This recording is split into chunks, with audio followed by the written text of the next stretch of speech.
السلام عليكم ورحمة الله وبركاته أعزائي المشاهدين والمتابعين، أهلا بحضراتكم بفيديو جديد.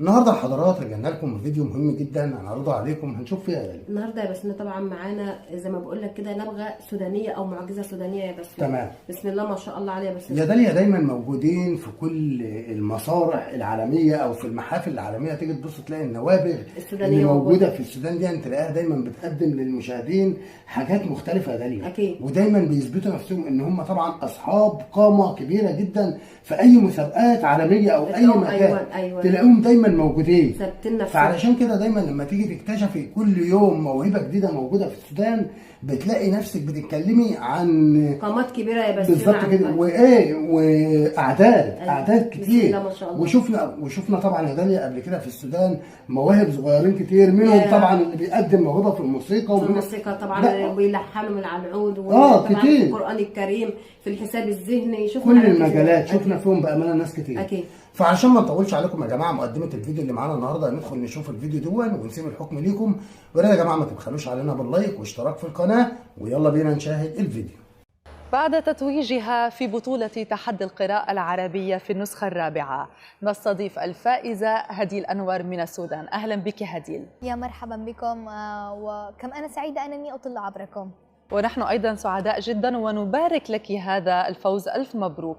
هديل، عندما سمعت اسمك بأنك الفائزة في واحدة من أهم البطولات أو أهم حتى المسابقات الفكرية على مستوى الوطن العربي، هل كنت تتخيلين بأنك فعلا ستكوني الفائزة الأولى نظرا للأداء الذي قدمته اليوم؟ عندما قدمت أدائي لم أكن منتبهة حقا، فقد كنت أخرج كل ما لدي بعد أن أنهيت أدائي وكنت أنتظر النتيجة. لم أكن أتوقع أن أكون بطل تحدي القراءة العربي في دورته الرابعة، ولكن هيهات لقد كنت. أنت هديل واحدة من بين نحو 13 مليون تقدموا لهذه المسابقة، يعني رقم ضخم جدا. ما هي الأفكار التي كانت تساورك؟ هل كنت تقولين أن الفوز بعيد عني، هناك 13 مليون متسابق؟ كانت مثل هذه الأفكار تراودك؟ لا بالتأكيد لا، لقد كانت معنوياتي عالية جدا تلامس السماء. كنت أقول لنفسي بالتأكيد ستصلين وستمثلين بلادك أفضل تمثيل. يكفيني شرف الوصول أنني قد قابلت هؤلاء الأبطال الرائعين وتعرفت عليهم. اليوم هو تتويج لرحلة طويلة على طريق هذه البطولة. حدثينا عن هذه الرحلة، كيف بدأت، كيف علمت بالمسابقة، كيف قررت المشاركة فيها؟ بدأت هذه الرحلة من أول صفحة قرأتها في أول كتاب رأيته، وبعدها سمعت عن تحدي القراءة العربي في مواقع التواصل الاجتماعي، ثم هممت بالمشاركة فيه. لم أكن أتوقع أن أحرز المرتبة الأولى على مستوى جمهورية السودان حتى، ولكن مع الاجتهاد والجد والكد قد أحرزتها، وها أنا اليوم بطلة تحدي القراءة العربي. حدثينا كم كتابا قرأتيه؟ في هذا العام تحديدا أنا قارئة حوالي 776 كتاب، وأسعى لإكمال ال1000 كتاب مع نهاية 2019. طيب، هذه الكتب التي قرأتها، ما أميز ما قرأت من بين هذه الكتب العديدة؟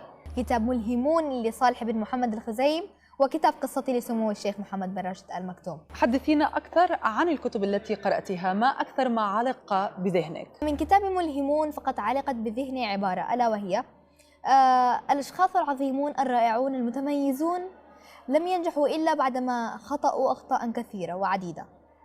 أما من كتاب قصتي لسمو الشيخ محمد بن راشد آل مكتوم هو الإهداء في أول صفحة، فقد كان لدي نسخة من كتاب قصتي مهداة إلي من الشيخ محمد بن راشد آل مكتوم، يقول فيها إلى ابنتي هديل أنور الزبير: أهديك هذه الكلمات لعلها تساعدك في الإضافة إلى مستقبل وطنك الجميل. هذا العدد الكبير من الكتب التي قرأتها، هل استطعت أن تستوعبين فعلا كل ما موجود في هذه الكتب، وهل كنت تجدين صعوبة فيها في بعض الأحيان؟ لا أجد صعوبات لأنني أتدرج في الكتب في مراحل، ولكن هذه الكتب أستطيع استيعابها لأنني أود فهمها. عندما تحبين الشيء وتريدينه بشدة يمكنك فهم كل ما يتعلق به. من الذي ألهمك وحمسك للوصول إلى هنا اليوم؟ أمي وأبي حفظهما الله، هما من كانا يلهمانني ويدفعان بي إلى المشاركة في تحدي القراءة العربي. نعم، أريد أيضا أن أعرف رأيك اليوم من خلال مشاهداتنا للفيديوهات التي عرضت عن باقي المتسابقين، وأحدهم من السودان كان لديه ظروف قاسية جدا، كان يدرس على ضوء الشمعة آخرون من الأردن أو سوريا من مخيمات اللاجئين أيضا كانوا يشاركون في تحدي القراءة. اليوم يعني كيف هو الظرف الذي عشت حتى شاركت في هذه المسابقة؟ هل كانت لك ظروف مشابهة أم كنت أكثر أوفر حظا منهم بتوفر الظروف لديك وتوفر الكتب؟ لقد كنت أوفر حظا منهم بتوفر الكتب والظروف الملائمة، ولكن هم كانوا أوفر حظا بتوفر العلم والمعرفة وزيادة الوعي الكبير جدا بالنسبة لسنهم. كما أن الطالب من السودان عمر النور بطل السنة الطائفة كان مصدر إلهام بالنسبة لي، لأنه يجد ويجتهد في ظروف محيطة غير ملائمة. ما هو المستقبل؟ كيف ترين المستقبل اليوم، خاصة أنك ستغادرين الإمارات ليس فقط حاملة مبلغ من المال وإنما لقب مهم سيساعدك في حياتك المستقبلية؟ كيف تنوين استثمار هذا النجاح الذي حققته اليوم؟ أود استثماره في تخليد القراءة في نفوس الأطفال الصغار، لأنها هي التي ترقى بأمتنا وترفع من مستواها. كما أن هذا اللقب سيساعدني كثيرا في إيصال رسائلي إلى المجتمع. نسمع كثيرا وسمعنا كثيرا من جميع المشاركين من لجنة التحكيم بأن القراءة ترفع وترقي من مستوى الأمم. نريد نعرف كيف. القراءة هي سبيل للتعايش والمحبة بسلام. كما أنك عندما تقرأين تكونين حرة في الأفكار، في المعتقدات والقناعات. لذا القراءة هي ساحة وباحة لكل من هب ودب في المجتمع ويريد أن يرقى به. كما أن القراءة هي نافذة للأفكار. عندما تتواصلين مع أحد قارئ مثقف وأنت قارئة مثقفة تكونون قد شاركتم أفكارا رائعة جدا. ما هي طموحاتك هديل في المستقبل؟ ماذا تنوين؟ إلى أين تريدين أن تصلي؟ أود أن أصبح طبيبة وكاتبة في آن واحد، ربما هذا في المجال العلمي وذلك في المجال الأدبي، ولكن ليس من الصعب الجمع بينهما. تعتقدين بأنه ليس من الصعب الجمع بين الأمور العلمية والأدبية؟